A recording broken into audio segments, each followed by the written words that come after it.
Logical discrepancy নম্বর 1,23,12,023। নেতাজি সুভাষচন্দ্র বোস কে আছেন? এই যে আমি। আপনি এনুমারেশন ফর্মে নেতাজি সুভাষচন্দ্র বোস লিখেছেন, ডকুমেন্ট দেখান। এই তো দেখুন, সুভাষচন্দ্র বোস। কে বাবা, আপনার নাম তো কাটতেই হবে দেখছি। লিখেছেন নেতাজি সুভাষচন্দ্র বোস, আর কাগজ দেখাচ্ছেন শুধু সুভাষচন্দ্র বোস। আপনার মাধ্যমিক পাস সার্টিফিকেটে নেতাজি কোথায় গেল? আসলে ভাই, আমি তো জন্ম থেকে নেতাজি ছিলাম না, পরে হয়েছি। মানে হঠাৎ করে নেতাজি হয়ে গেলেন? তাই হয় নাকি? হ্যাঁ, কে বলল আপনাকে সব করতে? আসলে 1942 সালে বার্লিনের ভারতীয় সেনারা আমাকে নেতাজি উপাধি দিয়েছিল। বার্লিনটা কোথায় বলুন তো?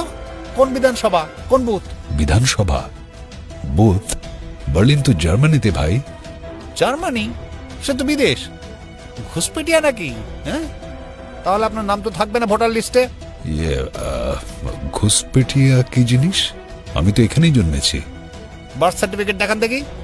আমাদের সময় তো এরকম সার্টিফিকেট কেউ দেয়নি, আমরা তো সবাই বাড়িতেই জন্মেছি। তাহলে আর কি করা যাবে? ছাড়ুন মশাই, আপনার নামেই কেটে দিলাম। এই ঘ্যাচাং ফু।